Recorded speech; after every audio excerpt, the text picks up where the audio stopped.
Hi everyone, Assalamu alaikum. Welcome back to my channel Sharmin Cooking World. I am a regular content creator. I upload video daily on YouTube. Please like, comment, share and subscribe my YouTube channel. Enjoy this video. তো বন্ধুরা, আজকে আমি কি recipe করব সেটা আমি আপনাদের সাথে শেয়ার করব। তো চলুন শুরু করা যাক। তো আমি এখানে হচ্ছে সব উপকরণগুলো নিয়ে নিলাম। তো আজকে আমি একটা গাজর দিয়ে সুন্দর একটা নাস্তা তৈরি করে দেখাবো। আশা করি রেসিপিটা আপনাদের অনেক ভালো লাগবে। তো এখানে হচ্ছে আমি পেঁয়াজ নিয়ে নিলাম। তো আমি পেঁয়াজগুলোকে হচ্ছে কেটে নিচ্ছি একটা সাইজ করে। আপনারা আপনাদের পছন্দ মতো সাইজ করে কাটবেন। তো বন্ধুরা, যারা যারা আমার চ্যানেলে নতুন, যারা আমার চ্যানেলটা এখনও সাবস্ক্রাইব করেন নাই, প্লিজ আমার চ্যানেলটি সাবস্ক্রাইব করবেন, পাশে থাকা বেল আইকনটি অন করে দেবেন। এতে করে যখন আমি ভিডিও ছাড়বো সাথে সাথে আপনাদের কাছে নোটিফিকেশান চলে যাবে। আর যারা যারা আমার চ্যানেলটি সাবস্ক্রাইব করছেন তাদেরকে অসংখ্য অসংখ্য ধন্যবাদ। তো এই তো দেখতে পাচ্ছেন আমি একটা বল নিয়ে নিলাম। এখানে আমি হচ্ছে ডিম পাটাই নিচ্ছি। এখানে আমি 2টা ডিম দিয়ে দিব। ডিমগুলোকে ভালো করে পাটিয়ে নেব।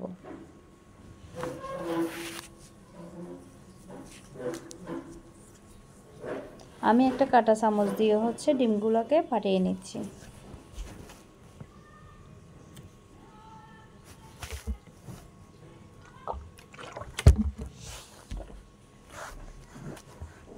তো আমার ডিম পাটানো শেষ। এখন আমি গাজর কুচিগুলো দিয়ে দিচ্ছি।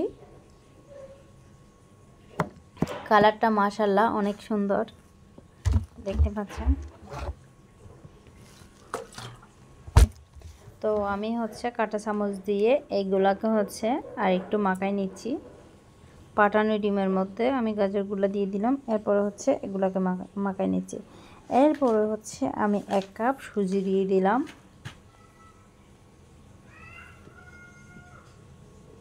এখন আমি দিয়ে দিচ্ছি হচ্ছে 6-7টা কাঁচামরিচ কুচি।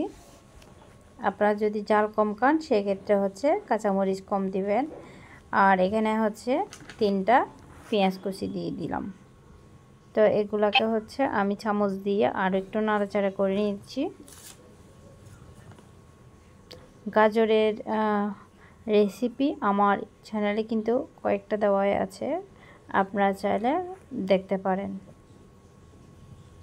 বন্ধুরা, আমার একটা ফেসবুক পেজ আছে, আপনারা চাইলে আমার ফেসবুক পেজে গিয়ে একটু ভিজিট করে আসতে পারেন। এখন আমি হচ্ছে অল্প একটু বেকিং পাউডার দিব। এরপরে দিয়ে দিব হচ্ছে লবণ। বেকিং পাউডার দিয়ে দিলাম হচ্ছে ছোট্ট চামচে 2 চামচ।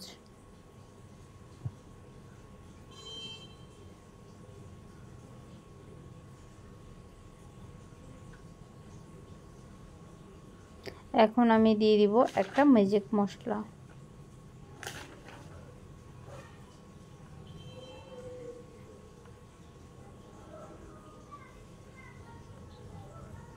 এখন আমি লবণ দিব।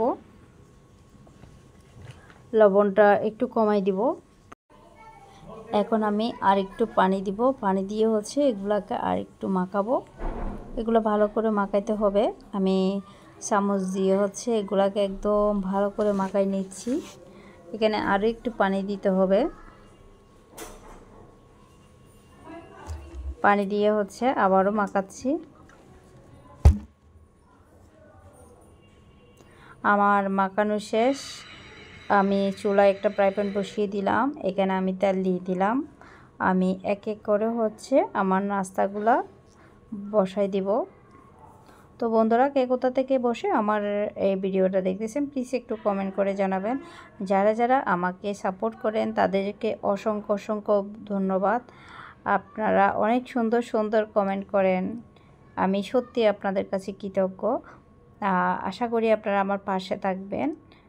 আর শারমিন কুকিং ওয়ার্ল্ডকে হচ্ছে বেশি বেশি সাপোর্ট করবেন। তো এই তো এক এক করে হচ্ছে আমি এগুলো বসিয়ে দিচ্ছি। আর আপনারা চাইলে একটা সাইজ করে দিতে পারেন, ছোট সাইজ বা বড় সাইজ। আমি আমার পছন্দ মতো একটা সাইজ করতেছি। সব সময় চেষ্টা করবেন ঘরে তৈরি করে কোনো একটা কিছু খাওয়ার, কারণ বাহিরের খাওয়া না খাওয়াই ভালো আমি মনে করি। তো আমি হচ্ছে বিকেল টাইমে হচ্ছে এরকমই করি, এক এক দিন এক একটা নাস্তা তৈরি করি। তো এই তো আমার নাস্তাগুলো হচ্ছে একদম এক সাইড হয়ে গেছে, আমি এখন আরেক সাইড উল্টে দিচ্ছি। এটা হয়তো আর বেশিক্ষণ সময় লাগবে না। অনেকে গাজর পছন্দ করে না, অনেক মানুষ আছে, বিশেষ করে গ্রাম অঞ্চলের মানুষ তো একেবারে পছন্দ করে না গাজর। ওরা মনে করে গাজর কি, এটা কি খাওয়ার জিনিস নাকি, কিন্তু গাজর দিয়ে যে এত সুন্দর সুন্দর রেসিপি হয় ওরা মানে কি বলবো, ওরা বিশ্বাসও করে না। তো যাই হোক, আমি নাস্তাগুলো হচ্ছে তুলে নিচ্ছি। তো ফাইনালি হচ্ছে আমার নাস্তাগুলো হয়ে গেছে। তো বন্ধুরা, আমার আজকের এই রেসিপিটা আপনাদের কেমন লাগলো অবশ্যই কমেন্ট করে জানাবেন। যদি আমার রেসিপি আপনাদের ভালো লাগে প্লিজ একটা লাইক, একটা কমেন্ট, একটা শেয়ার করবেন। আল্লাহ হাফেজ।